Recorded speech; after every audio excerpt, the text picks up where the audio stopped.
देखिए, पूरे राजस्थान में, पूरे जयपुर में आपको पता है जो हमने भारत जोड़ो सेतु बनाया है, पहले ये सिविल लाइंस में नहीं उतर रहा था, अब ये सिविल लाइंस में ही चढ़ता है, सिविल लाइंस में उतरता भी है।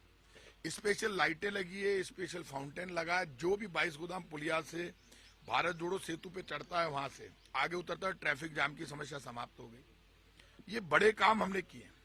हमारा काम बोलता है और बीजेपी का झूठ और हंगामा बोलता है। मैंने हमेशा बीजेपी के लोगों से कहा कि दंगे को हथियार बनाकर चुनाव जीता जा सकता है, लेकिन दिल नहीं जीते जा सकते। बीजेपी तो दंगे को हथियार बनाकर काम कर रही है। राजस्थान में भारतीय जनता पार्टी के कार्यालय में बैठकर दंगे की प्लानिंग तय हो और ये तय किया जाए कि चुनाव है 8, 9, 10 महीने बाद, इसलिए हर गली मोहल्ले में दंगा करा दो हिंदू मुसलमान के नाम पर, हम चुनाव जीत जाएंगे। ऐसा चुनाव जीत कर क्या करोगे जिसमें हिंदू मुसलमान के बच्चों पे केस लग जाए। अब की बार रामनवमी पर बीजेपी ने प्लानिंग की कि हम दंगा भड़काएंगे, लेकिन हमारी पुलिस अलर्ट थी, सरकार अलर्ट थी। तो जब बीजेपी कार्यालय में मीटिंग हुई तो जो कार्यकर्ता थे बीजेपी के, मैं जानता हूं उनको, उन्होंने आके मुझे बताया कि नेताओं ने कहा बाहर गुड़ू कर दो, तो कार्यकर्ताओं का केस तो हमारे ऊपर लगेगा। भाई साहब, आप क्यों नहीं करते खुद? भाई जो बीजेपी के एमएलए एमपी हैं तो उन्होंने मना कर दिया, नहीं हुआ। फिर हनुमान जयंती को नहीं हुआ। आप मुझे ये बताइए, जयपुर में बम ब्लास्ट हुआ, बीजेपी की सरकार थी, बम ब्लास्ट हुआ, 4 सीट चालान बीजेपी ने पेश किया। अच्छा चालान पेश कर दे, एक भी बरी नहीं होता।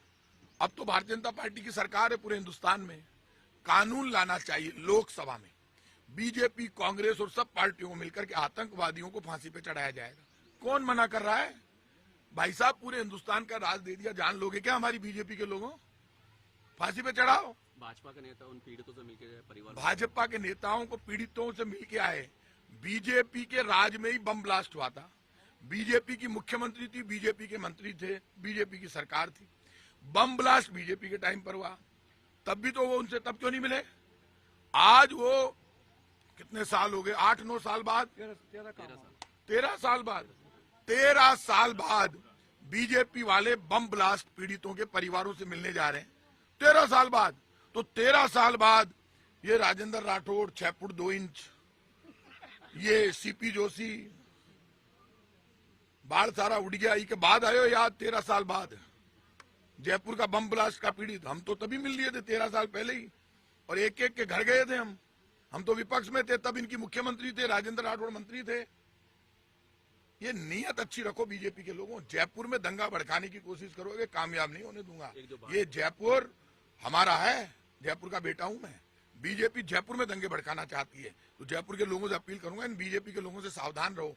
जैसे जैसे चुनाव नजदीक आएंगे ये नाटकबाज आपके यहाँ आएंगे, काम नहीं करते, ये नाटकबाजी करते हैं। जो बालोतरा का मामला चला तो भाजपा के नेता का आरोप है कि कानून व्यवस्था चौपट है।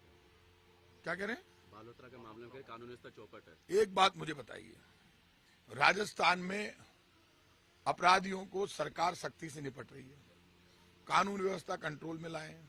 कोई भी अपराधी अपराध करेगा, फांसी पे चढ़ाना होगा फांसी पे चढ़ाएंगे, गोली ठोकनी होगी गोली ठोकेंगे, लेकिन पकड़ के लाके बंद करेंगे, छोड़ेंगे एक को नहीं। अपराधियों के समझ में आ गए, अभी कई अपराधियों ने भागने की कोशिश करी, गोली पड़ गई ना। डर रहे हैं क्या? काम कर रहे हैं। राजस्थान की कानून व्यवस्था 100 गुना अच्छी है यूपी से, एमपी से, हरियाणा से। और ये मैं नहीं कह रहा, ये तो नेशनल क्राइम रिकॉर्ड ब्यूरो के आंकड़े कह रहे हैं। इसलिए यार ये कोई बात हुई है, बीजेपी वाले काम तो करते नहीं है, डायलॉगबाजी।